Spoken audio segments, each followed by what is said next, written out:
To all quinola lovers, how are we all doing today? So in today's episode of Pastry Made Easy with Queen Ola, we are going to be making 8 kg of flour. 8 kg of flour turned into chin chin. Okay, 8 kg of flour turned into chin chin. So very quickly, let's get right into the video.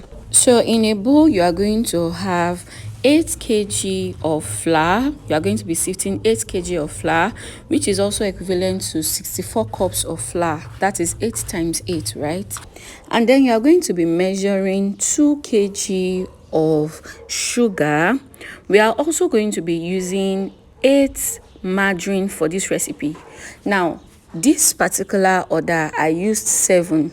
So I'm just saying this to say that using 7 or using 8 is more like saying that you are using more, you are using less and you are getting more. Do you understand? You are using less and you are getting more. So when it comes to bulk production, when in chin chin and some other things that pertains to pastry, when you get to like the higher you measure your flour, the lesser your quantity of butter or margarine. Okay, so I just want us to learn that.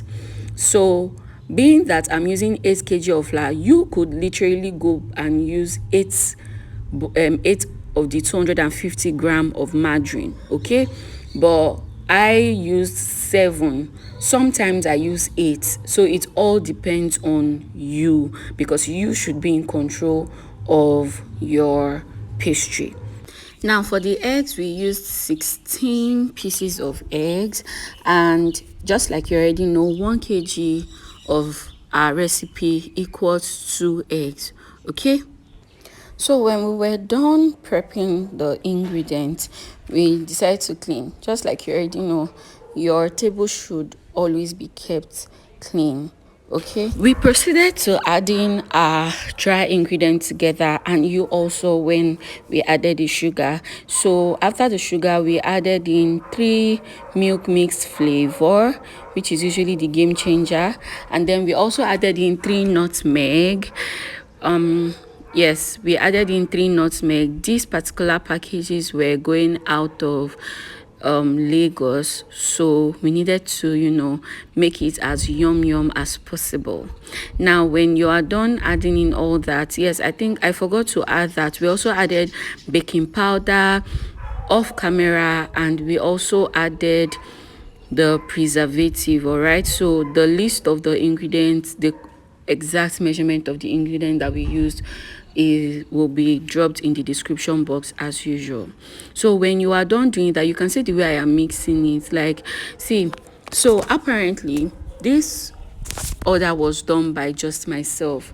The reason being that my team members this year, we decided that they were going to learn other things, like basically their passion, not just because they want to learn a skill and all that. So everybody went for their passion, and they were not going to be available until the weekend.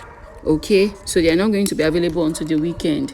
So hence the reason why I was doing this, even though this is the first time I am actually doing this myself, this bulk production myself. But then I thank God for strength, and I thank God for helping me through.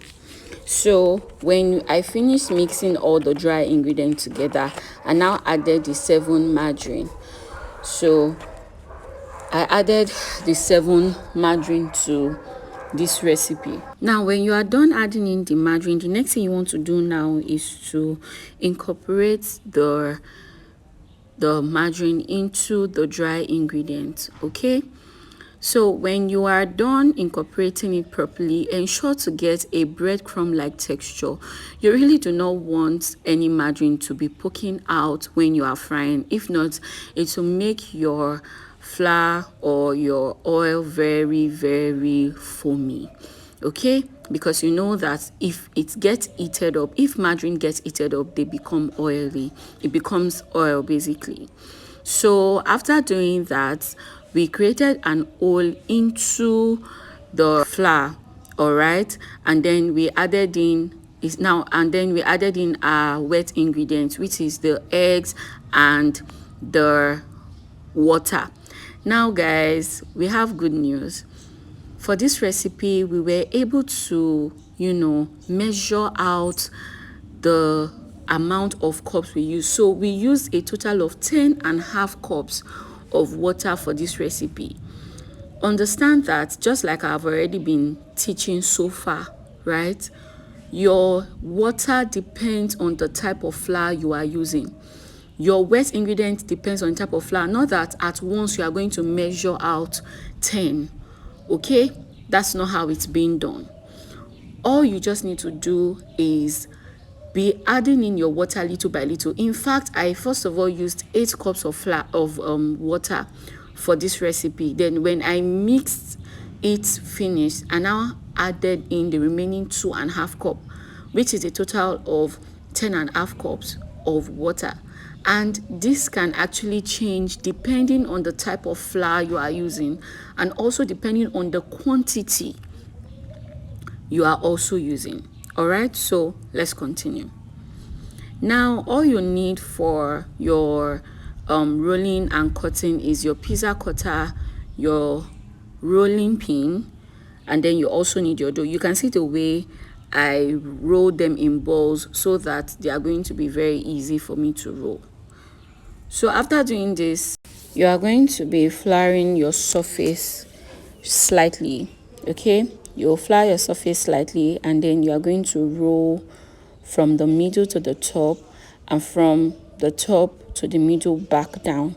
Okay, so I'm just showing you all this. I do not really know if it is necessary, but I trust that somebody is learning something. So if you don't know how to roll, this is a good example of how I do roll. Okay, for now I don't have the machine for manually rolling it, right? So just follow this process and you'll do just fine. So when I was done rolling it, I ensured that it was rolled out to the level of thickness I wanted. Okay, when you see that your dough is sticking to the surface, try as much as possible to still spread flour. Okay, pastries is actually flour, so try as much as possible to still spread flour, but it shouldn't be too much. Now, when I was done with the rolling, being that I was satisfied with the level of thickness. Now, some persons make their dough really thin.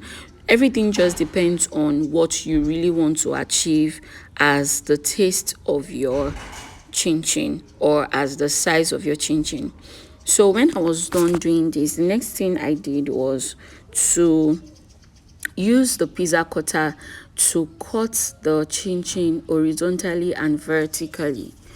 Okay, we did this. We cut the chin chin horizontally and vertically. Now, when you are done doing the first process, you take on the second process. Like I said, the sizes are in accordance with what you want. You don't necessarily have to follow this process, but I'm just showing you all how I usually would do mine, or how myself and my team would usually do ours when it is time for production.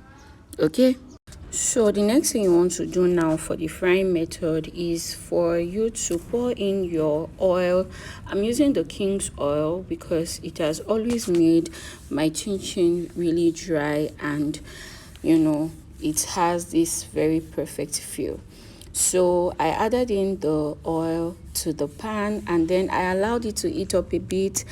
After allowing it to heat up a bit, I put in little to taste the hotness of the chin chin, and when I realized that that was ready, I now added in enough chin chin to go round into the frying pan.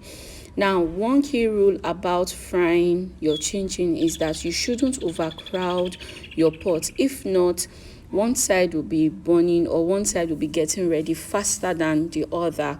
So you should be able to get your chin chin like this. And guys, just look at the color, just look at the texture, just look at everything. Look at how beautiful this chin chin came out. It is healthy, it is fit farm friendly, and it was just perfect for, you know, the event that we were prepping it for. Like, just look at the heavenly goodness. All right, so we have come to the end of the video. Just let me know what you think about this recipe. I hope you've been learning so far though, because I mean, why not? Thank you so much for watching, and we will definitely see you in the next one. Have an amazing day ahead. Bye.